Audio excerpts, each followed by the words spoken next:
I need some help with my jumping skills. I've been riding for quite some time now and I feel like I've got to the point where I need someone to give me some tips and pointers to help me improve. So I think I need a coach.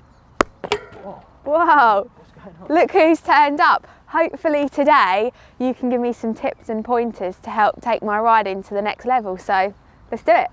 Jumping is one of the most important skills that you will learn on your mountain bike. However, it's not so simple because it can be super scary and it just takes a very, very long time to perfect. Cara's been riding for quite a long time now and she's really comfortable hitting a jump at speed. So I feel it's time to take her riding to the next level and start to get her moving in the air, adjusting her body weight and just looking and feeling more comfortable once she's airborne. Today, we're going to be using the MTB Hopper LITE ramp, which I think is perfect for learning on because you have lots of different options. When you're hitting a jump in the woods, without digging it and changing it, it is what it is. Whereas these, you can move them into different locations, which means you can practice on different setups and you can adjust the height depending on how big you want to go. A ramp like this gives you a lot of pop, which ultimately is what sends you up into the air. Today's first location is absolutely perfect because we have a lot of space, a downhill run up so we don't have to worry about speed, and the ground is slightly softer than concrete, which for a beginner helps build confidence because if you do crash, it's not going to be as painful. I'm going to give you a quick demonstration of what Cara has to do. So we don't have to work too hard for the speed, hit the ramp, boost, followed by a nice smooth landing. Let's get Cara on the bike, see where she's at, and then we can help her to move forward. Right, it's time to do the first jump, but before I head up there, I just want to go through a few things, which are give yourself enough time as you're approaching the ramp to set up, to get in the attack position, pedals nice and flat, and I'm going to go up, do the first jump super slow so I can get used to it.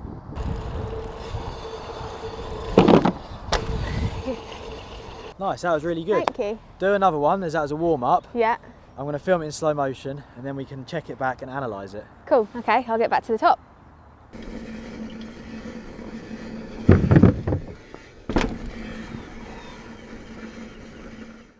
That was really good. Thank you. What I think you need to do from that clip is you're being bucked a bit, aren't you? Yeah. Which I think if you went faster, you'd end up just doing a big nosedive. Yeah. So what you need to do is you need to take your time on the ramp. You need to relax, pull a little bit harder on the front wheel because then that's going to lift it like that and then that's going to hopefully reduce the back being bucked, if that makes sense. Your body weight's good, like you're jumping straight and you look confident. Yeah. You're just getting this weird kick. A little bit of a kick at the back, isn't it? Which we need to try and fix. So I think to start with, slow everything down, relax, take your time on the ramp and just pull the front a little bit harder. Okay. And then that will give you a bit more, it'll generate a bit more pop. Right. If that makes sense. So I need to pop it. You need to pop it. Dropping in. Let me try and pull up on the ramp.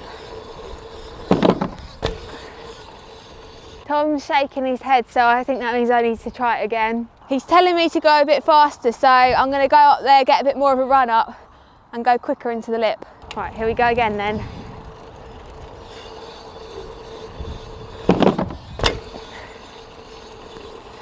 Faster.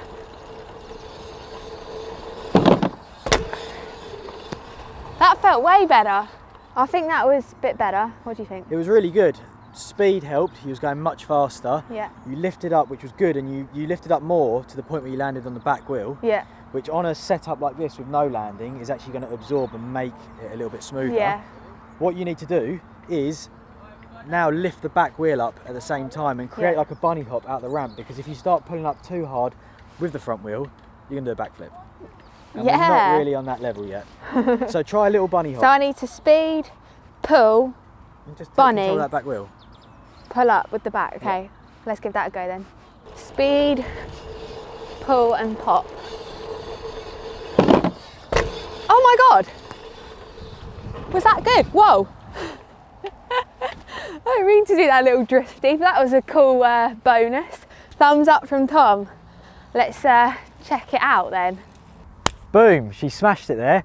With a little bunny hop, a bit more speed and the really poppy kicker, that led to Cara doing a really controlled, nice jump with a lot of air time and a good landing, and her body position looked good on the bike when she was in the air. I just want to touch a little bit on pulling up out of a ramp. There's a lot of tutorials that tell you not to pull up too hard, and as a beginner that is correct, because if you do just pull up on the front, then you're going to land on the back wheel and it's going to result in a crash. But ultimately jumping is just doing a bunny hop out of a lip, but with the aid of the ramp to get you in the air. For example, when I hit this, all I'm doing is a bunny hop, but where I've done it a lot and have experience, I know the limit of how hard I can pull the front up, followed by lifting the rear, and it's just a combination of getting a good balance. The reason that a beginner shouldn't pull up too hard is because you might not have that balance correct, and it takes time to learn, and that is just sort of done by progression and feeling the ramp out. It's actually a good idea to film yourself as well, so you can see what's going on.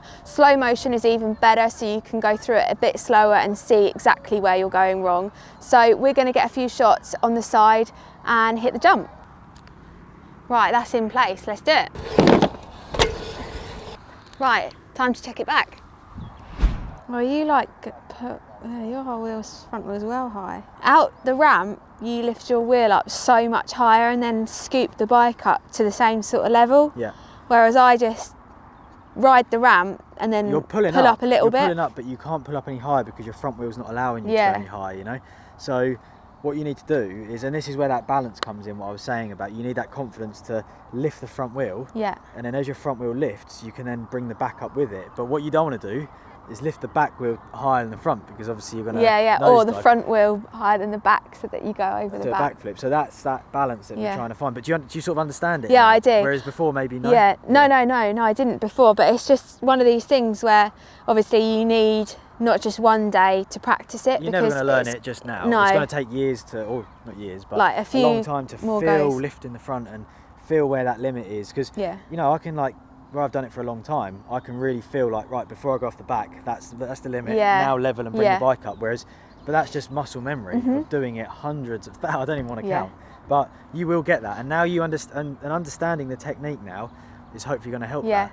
I think as well, like even just perhaps going along the flat ground without the ramp and manualing to the point where you fall off the back might learn the feeling of where that point is, and wheelies as well, practicing that. Like, I think that all helps with like each thing knowing it crosses over, doesn't it? So yeah. One more from this spot, and we're going to see if you can apply that technique that you've just discovered by watching it back, and then we're going to move to a zone where we can set the jump up as a bit more of a double. So you've got a little bit of a gap to sort of think about, and see if we can progress and help you in that area.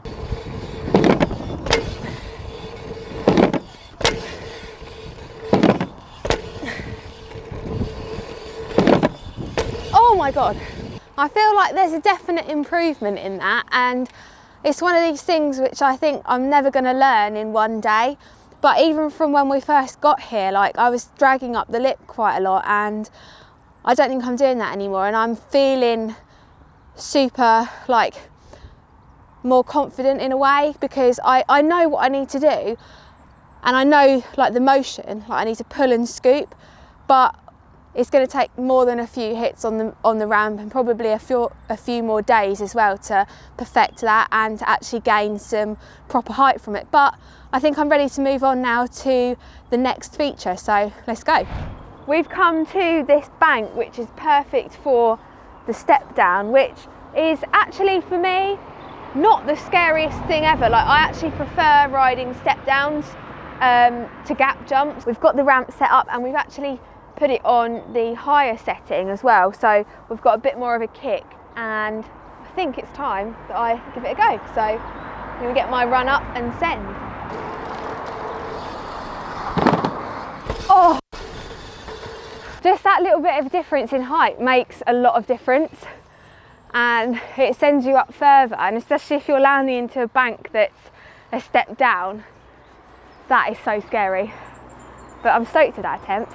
I'm going to hit it again, and then I'll get Tom to show me some pointers and things that I can improve. Yeah! Oh my God, that was huge! I think it's time to analyse that and see what I can work on. That was really good, and that's quite scary for you to hit, isn't it? Yeah, really scary. And I can tell, because again, a bit like the first spot, you're sort of hesitant out the lip.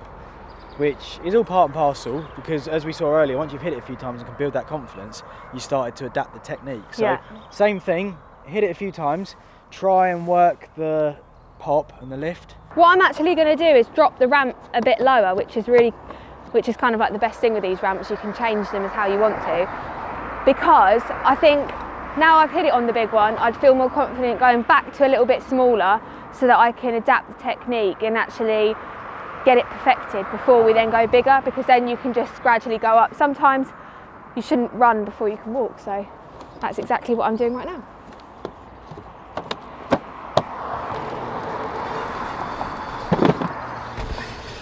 Yeah, Tom's telling me to pull, but it's just super scary because I actually don't want to go much higher than I already am, but let's give it a go.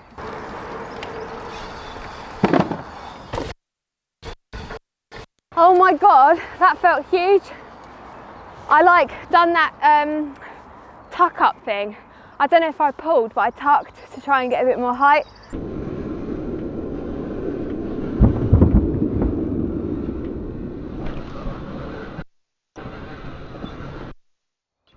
That was really good. The progression today has been good, I feel, because although then you still didn't really lift the front, you're trying to focus on nosing into the landing. Yeah. And I think you've gained a better understanding, especially it was very clear at the first spot that you had a very clear picture of what I was telling you to do. Yeah.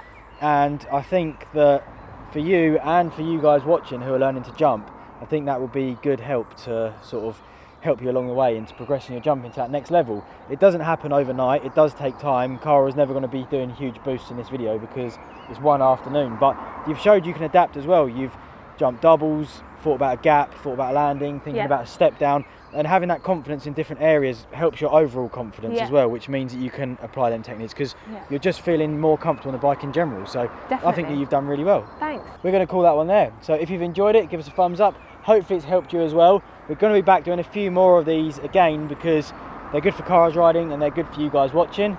And we will see you in the next one.